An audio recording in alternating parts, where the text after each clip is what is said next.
Dear learners, welcome to this video. In this video, we will learn about the sentence. So, first of all, in English grammar, what do you mean by the sentence?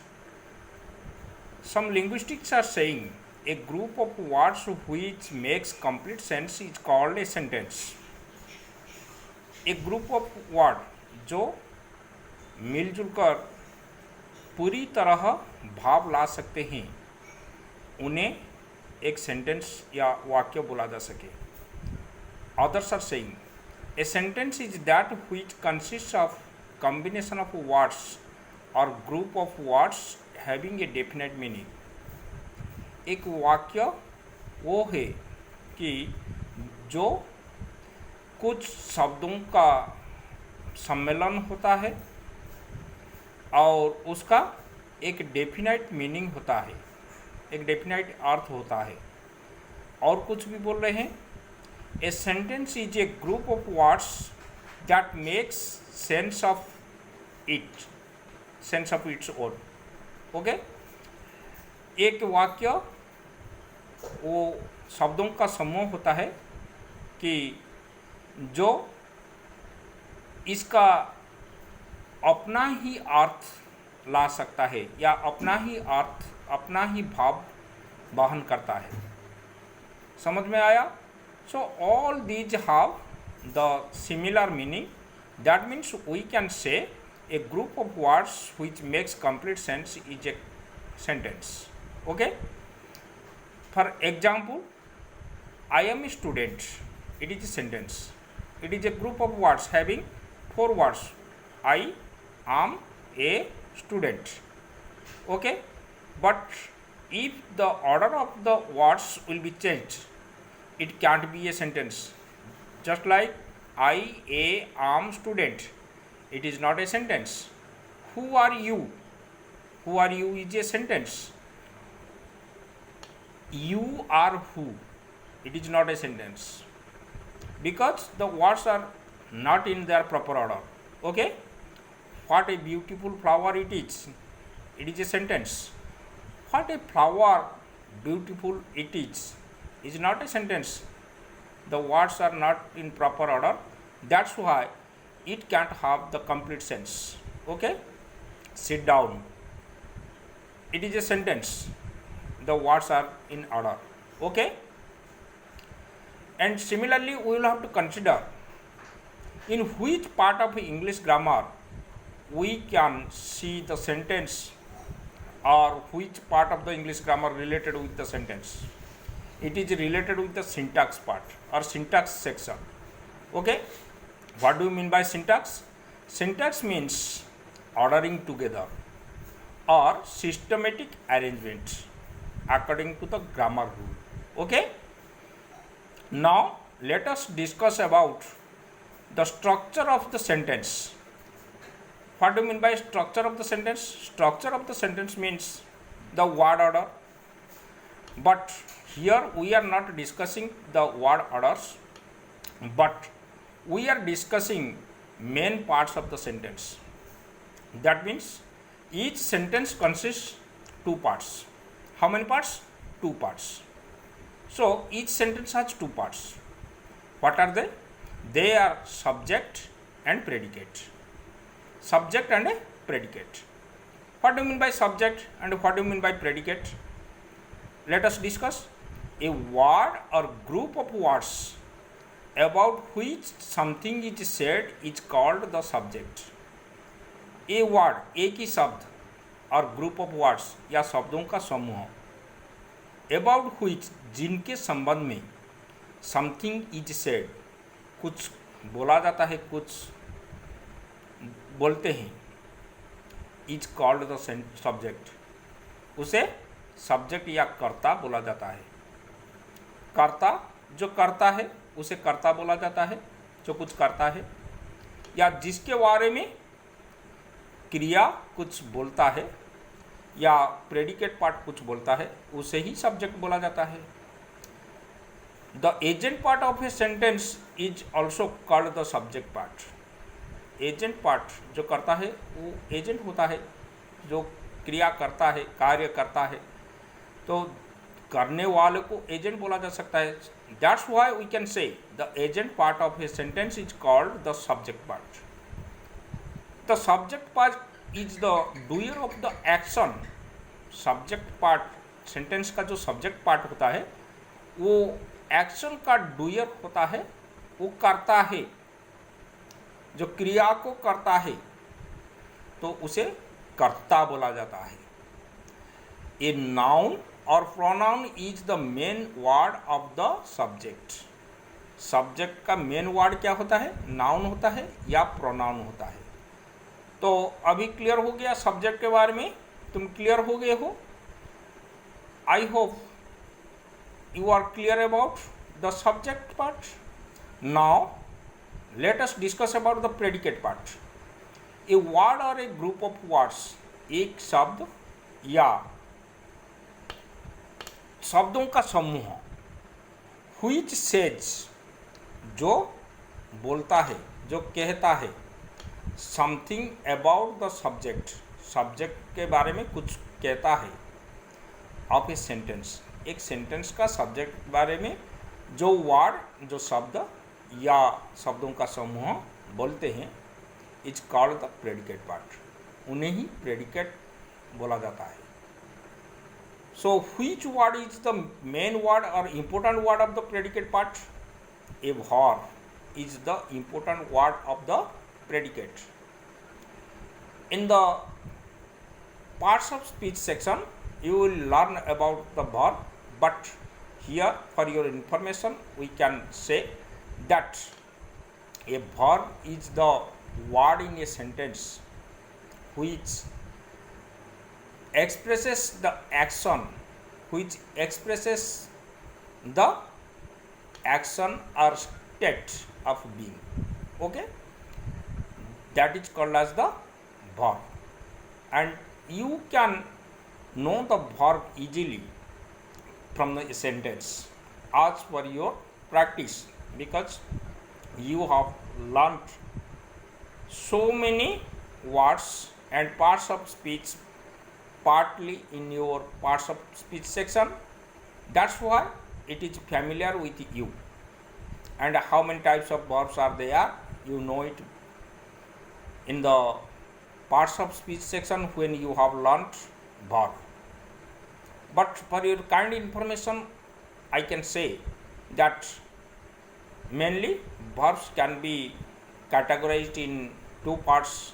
One is the main verb or principal verb, another one is the auxiliary verb.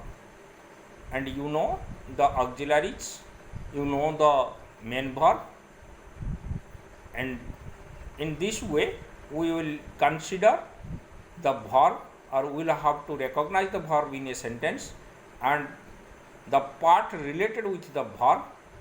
That then we will have to ask the question to the verb, who or what. Then what will be the answer?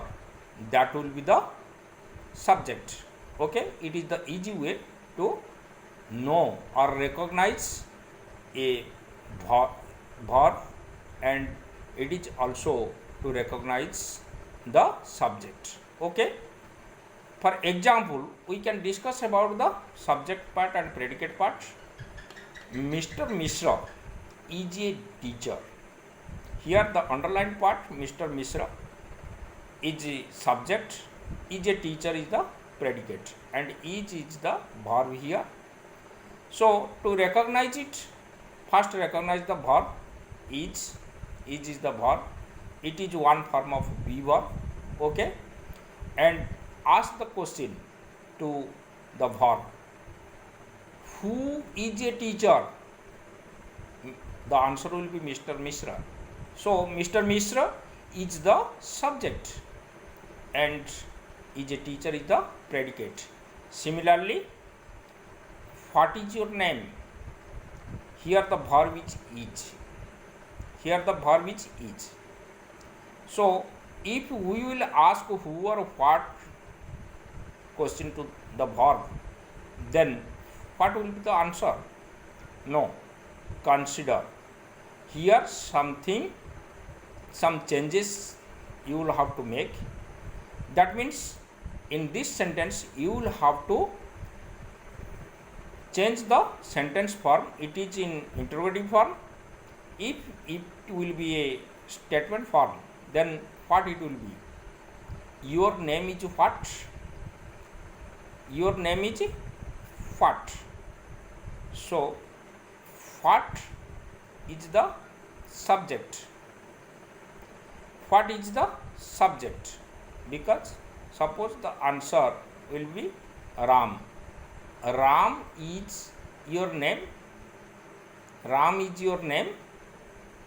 That means we are emphasizing upon Ram, and we are wishing to know, is the word Ram is the name of you, or is indicating you, is recognizing you. So in place of Ram, for example, in place of Ram we have used what. That's why here what is the subject. Where is your house? Is the verb. So question, make question with the is, using what or using who. What is where. If you are using who is where, there will be no answer in this sentence. What is where? Your house. So your house is the subject part and where is the predicate part.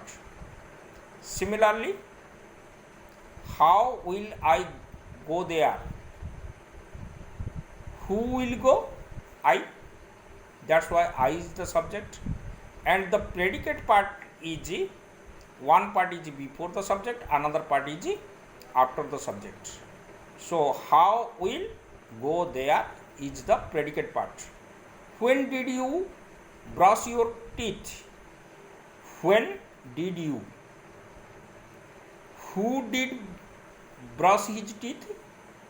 You. So here you is the subject. Where did brush your teeth is the predicate. Sit down. Here who sit down? It is one type of sentence which gives the order. Which gives the order. Sit down. That means here we will have to consider who is saying sit down. He is the first person, and who is listening it, and the command is for whom. He is the second person. He or she is the second person. That's why you is the only word which can be the second person. That's why you is the subject here. What is not written, what is not given in this sentence. In such sentences, in order or when you are commanding, then there will be no subject, but you will have to consider you as the subject. What is not written here? Sit down is the predicate. So here you can ask, without subject there is the sentence? Yes, without subject there is the sentence, because subject is very clear for all. Okay, it is general. It is in general that you is the subject. So it is not mentioned here. May God bless you. It is the wish of a person for another person or for the second person. First person is wishing for the second person that God may bless you. Who will bless? God. Who may bless? God. That means God is the subject. May bless you is the predicate. What a nice person he is. Who is a nice person? He. That means he is the subject, and what a nice person is the predicate. Have you brushed your teeth? Who have brushed his teeth? You. That means you is the subject. So other words are the predicates. How vast is the ocean? How vast is the ocean? That means what is, how vast the ocean? So The ocean is the subject and how vast is the predicate. How vast is the ocean? It is one type of sentence which expresses our sudden feeling. Okay? We will discuss about the types of sentences later, but here only the subject and predicate. What an intelligent boy he is. Who is an intelligent boy? He. That means he is the subject. And what an intelligent boy is the predicate part. So all the words written in red ink indicating the predicate part in these examples, and the underlined black colored words indicate the subject part. So with this we have finished how to know how to recognize the subjects and predicates from various sentences. I hope you will be clear about the subject and predicate to recognize the subject and predicate part in a sentence. With this, I have completed the structure of the sentence regarding subject and predicate, and in another video I will teach you regarding the types of sentences. Till then, wait. Have a nice day. Bye bye. Thank you.